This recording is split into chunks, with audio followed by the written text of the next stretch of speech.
কোরআন শরীফ সহি করে তেলাওয়াত করার দায়িত্ব আমাদের চেষ্টা করা উচিত।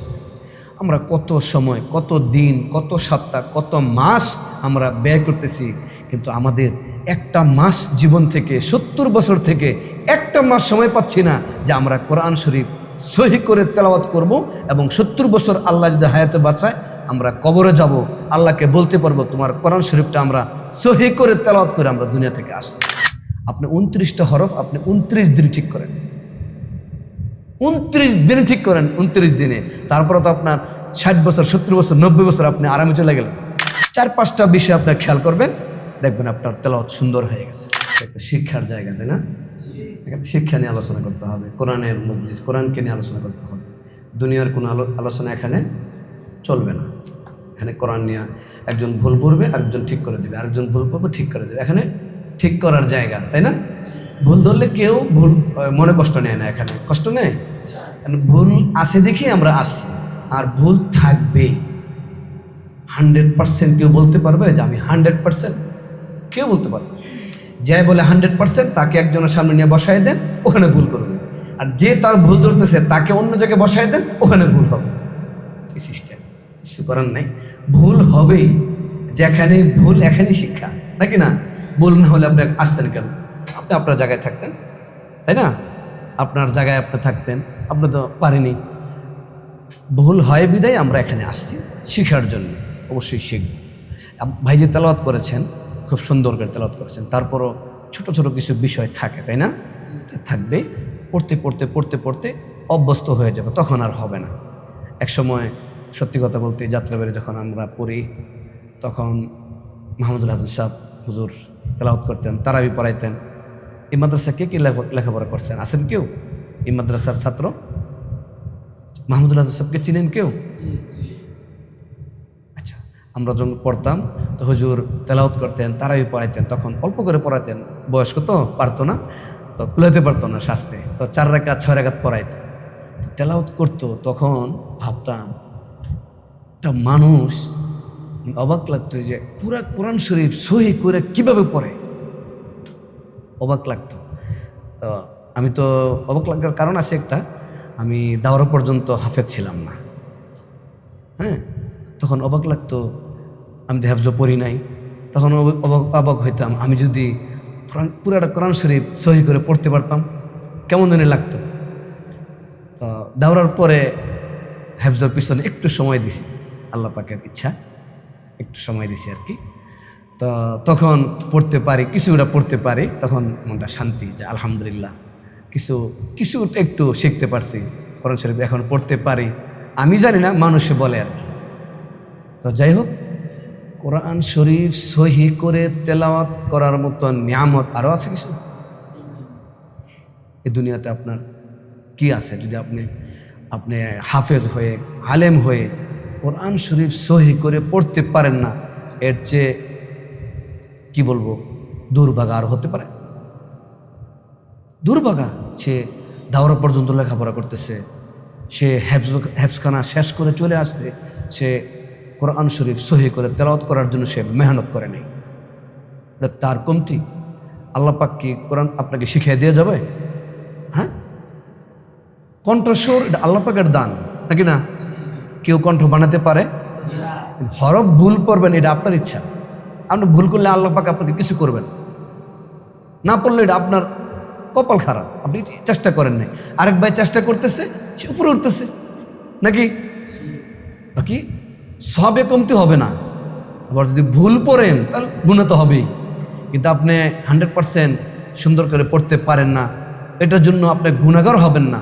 কিন্তু আপনি তো তাজবিদ, তারতিল সব কিছু ঠিক, তাজবিদ ঠিক করে যদি না পড়েন, আপনার তেলাওয়াত সুন্দর হবে?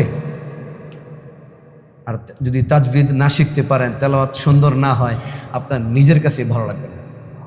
বলবেন উস্তাদ জি আমার তো সুর ভালো না। সুরের কোনো কর্তব্য নাই তো, সুর তো আল্লাহ প্রদত্ত।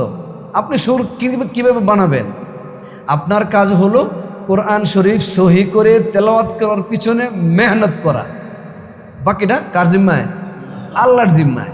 আপনার আর দায়িত্ব নাই। শুধু আপনার দিলটা ক্লিয়ার থাকবে যে আল্লাহ আমি তোমার জন্য পড়তেছি, তুমি যা ইচ্ছা তা করো আমার জন্য। আমি আর কিছু জানি না, বাস বাকিটা আল্লাহর জিম্মায়। আপনি কি করতে হবে, পরবর্তীতে আপনি কি করবেন, এই কোরআন দিয়ে আপনার সামনে পথ কি না কি আল্লাহ ব্যবস্থা করে দিবেন। কিন্তু আপনাকে চেষ্টা করতে হবে। আপনি একজন হুজুর, আপনি একজন হাফেজ, আপনার কোরআন শরীফ সহিভাবে তেলাওয়াত হচ্ছে না, এর চেয়ে দুর্ভাগা হতে পারে না। এই জন্য এই মেসেজ তো আর সবার হয়তো বা সবাই শুনতেছে না, বা অনেকে যাইতেও পারে। কোরআন শরীফ সহি করে তেলাওয়াত করার দায়িত্ব আমাদের চেষ্টা করা উচিত।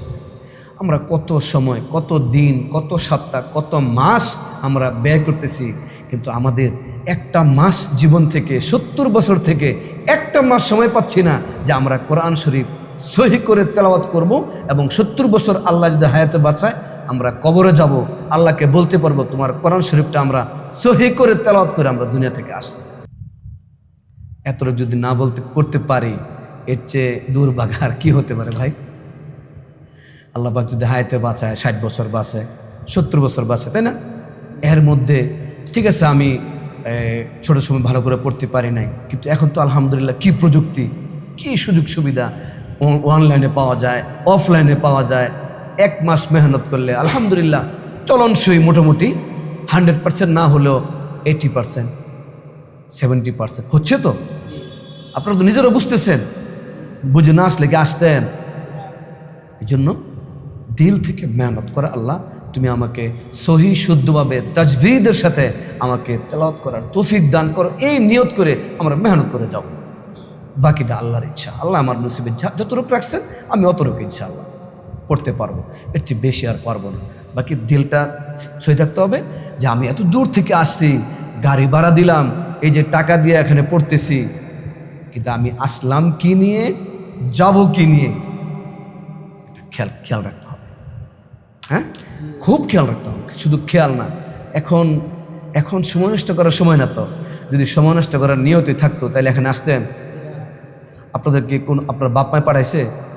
জোর করে পাঠাইছে? ছোটো সময় বাচ্চাদেরকে কে পাঠায়? বাবা মায় পাঠায়। এখন কি বাবা মায় পাঠাইছে?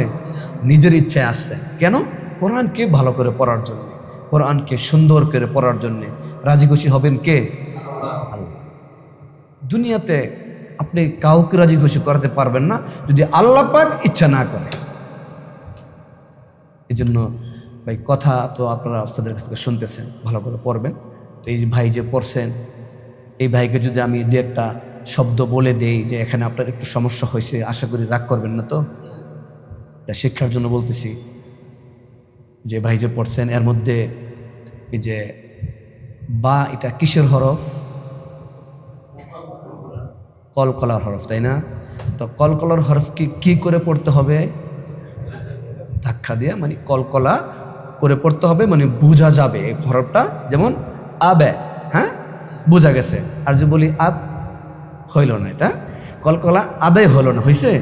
কারণ ওই ভাই যে পড়ছেন সবে,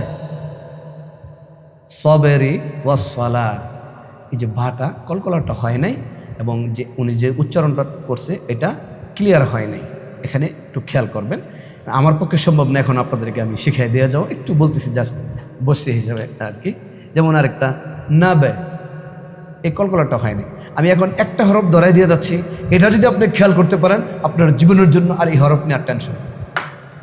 আপনি মনে রাখবেন যে একজন মেহমান আসছিল দূর থেকে, যাই আসছিল, আমাকে বা হরফটার মধ্যে একটু মোলাহাজাত, একটু কমপ্লেন দিয়ে গেছে, আমি এই বাটা আজকের মধ্যে ঠিক করে ফেলবো। আপনার 80 বছর 100 বছরের জিন্দগি তার এই বা নিয়ে আর টেনশন নেই আছে। আপনি 29টা হরফ আপনি 29 দিন ঠিক করেন, 29 দিনে ঠিক করেন, 29 দিনে। তারপরে তো আপনার 60 বছর 70 বছর 90 বছর আপনি আরামে চলে গেলেন। একটা হরফ একদিনে ঠিক করেন। একটা হরফ কি একদিন লাগে? কথার কথা বললাম আর কি। 29টা হরফ 29 দিন লাগে, এখন লাগবে? ছোট বেবি হলে এক কথা, কিন্তু সবাই বড়, একদিনে 4-5টা সম্ভব। কয় দিনের কোর্সে আসছেন আপনারা? কত দিনের কোর্স? 1 মাস। আপনি 1-2 দিনের হরফগুলো শিখতে পারেন। যদি কোনো ছোটোখাটো কিছু ভুল থেকে থাকে 1-2 দিন আপনি শিখতে পারেন। আগে হরফগুলো শিখলেন, পরে কয়েকটা, আরে কোরআন শরীফের তেলাওয়াতের মধ্যে কয়েকটা বিষয় আছে দেখার মতো। কিছু আছে চিকন, কিছু আছে মোটা বিষয়, একটু খেয়াল করবেন।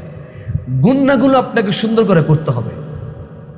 গুন্না, ইখফার গুন্নাটা সুন্দর করে করতে হবে, ওয়াজিব গুন্নাটা বেশি করে করতে হবে।